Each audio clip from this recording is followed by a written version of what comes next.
Young Justice fans, Dark Superboy here again with another video on our beloved superhero series. Today we are continuing on the subject of time jumps. Last week we had 5 cons of time jumps.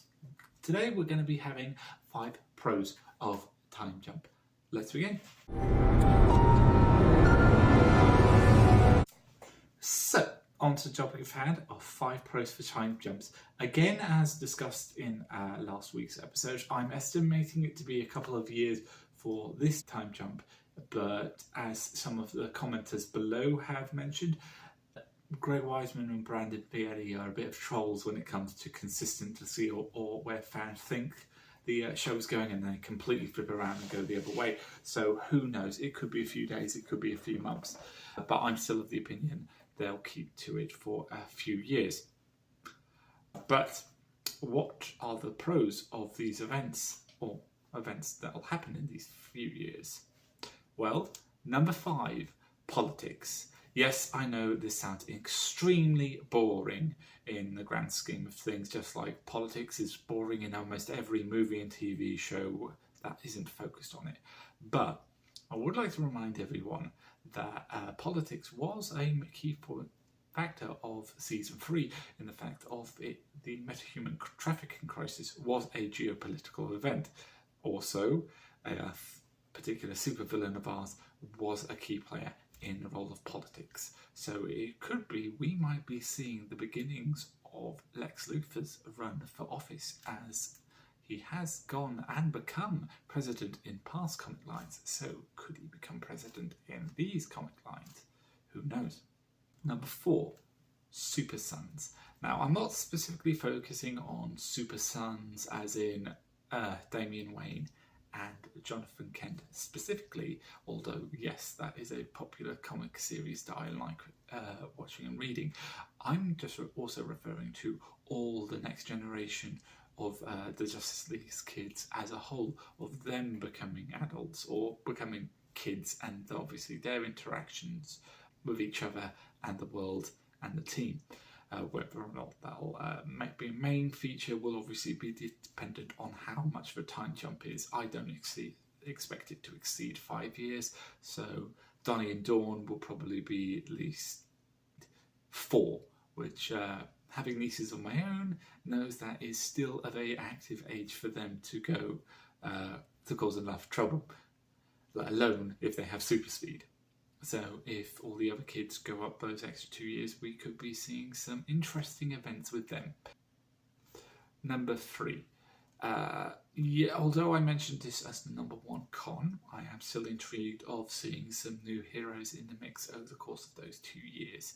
Yes, it's entirely hypocritical, but if they keep it down to at least maybe 1 or 2, possibly 3 new heroes that we haven't seen yet, I would be excited about seeing that. Again, not a dozen like we've seen the last couple of seasons, but 1 or 2 would still be interesting.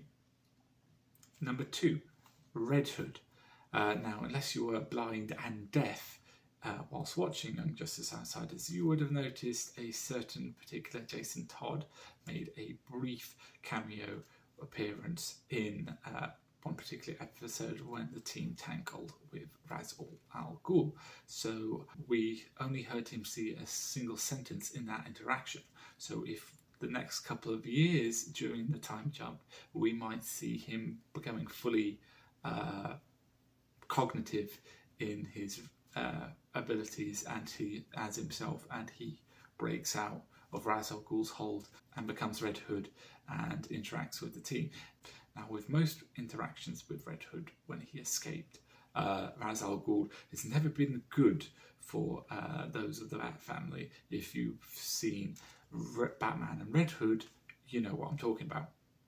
And finally, number 1, Into the Unknown. That one. Yes, Into the Unknown is kind of like the mystery box in game shows, in the form of we have no idea what's going to happen. And I like that. I like that in a new series, because if we're a few years in, we really don't know what's going to happen next, because we're coming up to that point where the plots of Young Justice are pretty much even with the furthest we've ever got with DC characters. For example, Barbara and Dick Grayson were always back and forthing, oh, will they, won't they, will they, won't they, for decades. And it's one of my annoying things in comics that they never actually commit to anything. They just drag it out. I mean, let's think, in like 70 years of Batman, what has actually changed except for the fact his family's gotten bigger? That's about it. Like, there's been no progression with him. There's been times when, oh, he's got a sidekick, oh, that's gone, they've got a new sidekick, and repeat and repeat and repeat. For once, I would like to see some definite commitments from the DC comic writers of some major changes. I mean, death isn't even a permanent thing nowadays, and that's just become a trope. So yes, as we go into this new couple of years, hopefully, we might actually expand on unknown things. If Barbara and Dick Grayson have been together for 2 years, are they married now? Could they be trying for kids? If we're a couple of years down the line, would we be seeing superheroes retire who are now getting in on their years? What's going to happen with Zatanna and Zatara and Dr. Fate combo a couple of years down the line? Would there be a switching of the hats? We don't know. And that's what I think is the great thing about this show and series, is that Greg and Brandon have gone off the basics of the DC storyline, but they go further than the comics would normally commit to, because they actually like to progress the storyline. So that's my key point and my main pro for this season, that we actually won't know what's going to happen. And it's been a while since I've watched a show where that has been a thing.